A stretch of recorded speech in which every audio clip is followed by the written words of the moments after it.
हमारे साथ में इस समय कैबिनेट मंत्री अनिल राजभर जी हैं, ग्लोबल इन्वेस्टर समिट में आए हुए थे। सर, ग्लोबल इन्वेस्टर समिट बड़े इनसे बात चल रही थी और जितने आंकड़े बताए जाते थे हर 4 दिन में हम सुनते थे लक्ष्य बढ़ गया और आज तो जो बात आई 32 लाख करोड़, वो तो उससे भी ज़्यादा है जो कल तक चर्चा थी। बिल्कुल, देखिए हम लोगों को एक उम्मीद तो थी, जिस तरह का समर्थन और लोगों का एक रुझान निवेशकों का हम लोग कहीं भी गए, जिस तरह के लोगों के अंदर एक उत्सुकता थी उत्तर प्रदेश को लेकर, यहाँ के लैंड ऑर्डर को लेकर, यहाँ के रोड कनेक्टिविटी को लेकर, यहाँ के एयर कनेक्टिविटी को लेकर, जो एक वातावरण का हम लोगों ने निर्माण किया, उत्तर प्रदेश की सरकार ने निर्माण किया, उसका असर था कि सब लोग यहाँ आने की बात करते थे। तो एक उम्मीद तो थी कि एक उम्मीद से बढ़कर निवेश आ सकता है और आज देखिए हम लोगों की जो उम्मीद थी आज वो सार्थक हुई है और 32 लाख करोड़ से भी ज़्यादा का निवेश। और समझिए हम लोग तो पूर्वांचल से आते हैं, बुंदेलखंड से आते हैं। बुंदेलखंड के इलाके में जो इस देश का सबसे पिछड़ा इलाका माना जाता था, पूर्वांचल जो कभी लॉ एंड ऑर्डर के मामले में कितना बदनाम इलाका माना जाता था, वहाँ 9 लाख करोड़ से भी ज़्यादा का निवेश आ रहा है। बुंदेलखंड में 5 लाख करोड़ से ज़्यादा का निवेश आ रहा है। तो मैं ये कह सकता हूँ कि विकसित भारत का ग्रोथ इंजन बनने के लिए पूरी तरीके से उत्तर प्रदेश एकदम सज धज के तैयार हो गया है, आगे बढ़ गया है। आपका विभाग बड़ा महत्वपूर्ण है, श्रम एवं सेवा योजना, बात है रोजगार की, कितना देंगे?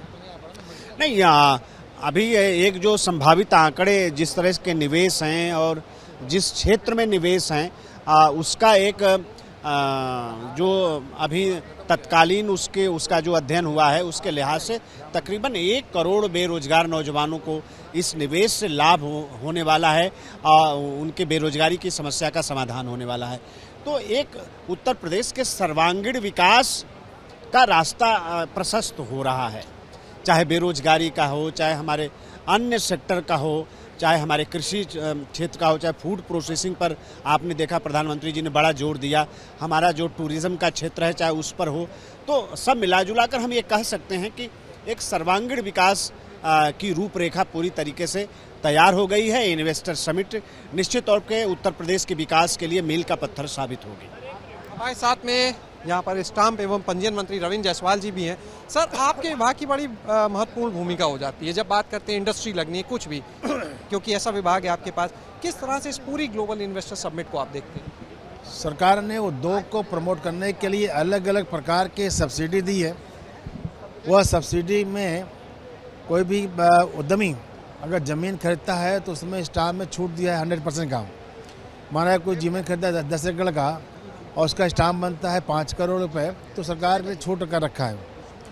साथ ही साथ उनको उतने टाइम के अंदर उद्योग को लगाना पड़ेगा। अगर उद्योग नहीं लगा पाते हैं तो उनकी जो बैंक की गारंटी है वो जब्त होती है। आज की जो सबमिट हुई, जिस तरह से 32 लाख करोड़ के निवेश की बात की जा रही है, हम सब ने चले थे कि उत्तर प्रदेश के अंदर 10 लाख करोड़ की अपेक्षा किया गया था, लेकिन हम लोगों को उत्तर प्रदेश का बारे में जो प्रेम है उद्यमियों का, यह आज पता लगा कि आज कम से कम 50 लाख करोड़ लोगों ने इन्वेस्ट किया है। यहाँ पर आप देख सकते हैं प्रदेश के खेल मंत्री गिरीश चंद यादव जी भी मौजूद हैं, उनसे भी बात करते हैं। सर, पिछले कुछ दिनों की अगर बात करें तो लखनऊ जो राजधानी है, इंटरनेशनल क्रिकेट मैच होते हैं, आज ग्लोबल इन्वेस्टर समिट, अभी G20 भी। देखिए, आज जो इन्वेस्टर समिट यहाँ आयोजित है, जिसका माननीय प्रधानमंत्री जी का हम सबको मार्गदर्शन मिला है, उनका आशीर्वाद मिला है, निश्चित रूप से हम ये कह सकते हैं कि इस इन्वेस्टर समिट से उत्तर प्रदेश की विकास की गति तीव्रता के साथ आगे बढ़ेगी। और जिस तरह से हमारे निवेशक लोगों ने उत्तर प्रदेश सरकार पर भरोसा दिलाया और उनकी एक तरह से कहा जाए सराहना किया है, इस बात से ये साबित होता है कि जो हमारे इन्वेस्टर्स आए हैं वो निवेश के लिए इच्छुक हैं, निवेश करने के लिए तैयार हैं और इस निवेश के माध्यम से उत्तर प्रदेश का सर्वांगीण विकास होगा, नई ऊंचाइयों तक जाएगा। अच्छा, एक चीज़ आज हमने देखी यहाँ पर, विपक्ष वैसे तो निशाना साधता है इन्वेस्टर समिट पे, लेकिन आज हमने देखा कि बसपा के एक प्रवक्ता हैं, वो यहाँ पर आए थे, पता चला इन्वेस्टर के रूप में है, और वैसे तो ट्वीट आते हैं बसपा के। कोई भी हो, उद्यमी है, अगर निवेश करना चाहता है सवाल क्यों उठाते स्वागत है। सवाल क्यों उठाते? नहीं, जब जिनके पास मुद्दे नहीं हैं, मुद्दे विहीन लोग कौन से सवाल उठाएंगे?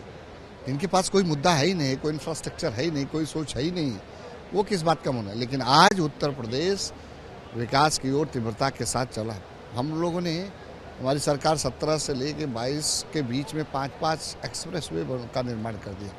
अब आने वाले दिनों में जो इंफ्रास्ट्रक्चर की आवश्यकता है अन्य क्षेत्रों में भी, वो उनका भी निर्माण होगा। अच्छा, एक ही सर, इतना बड़ा आयोजन है, लेकिन सपा अध्यक्ष अखिलेश यादव है, वो पूर्वांचल के दौरे पर इस समय चल रहे हैं। 2024 की तैयारी है। आज काशी विश्वनाथ मंदिर में दर्शन भी किए।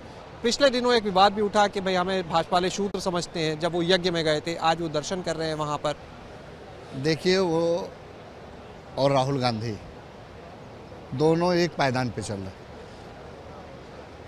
और इन लोगों के पास जनता चूंकि इन लोगों को नकार चुकी है, तो कभी जब कोई ऐसी चीज़ें होंगी तो दौरे पर, कहते हैं कि दौरे पर निकल चुके हैं।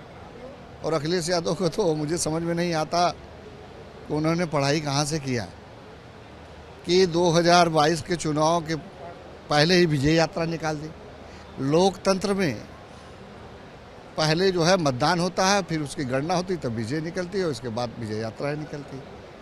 चुनाव हुए नहीं, रिजल्ट घोषित नहीं हुआ, मतगणना हुई नहीं, विजय यात्रा निकाल दिया। तो उनका हास्यास्पद स्थिति है, वो इस तरह से काम करते रहे।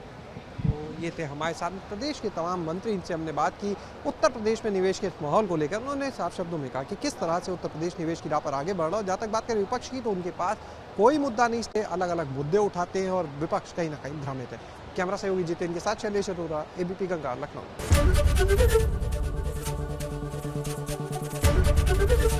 एबीपी गंगा, खबर आपकी, जुबान आपकी।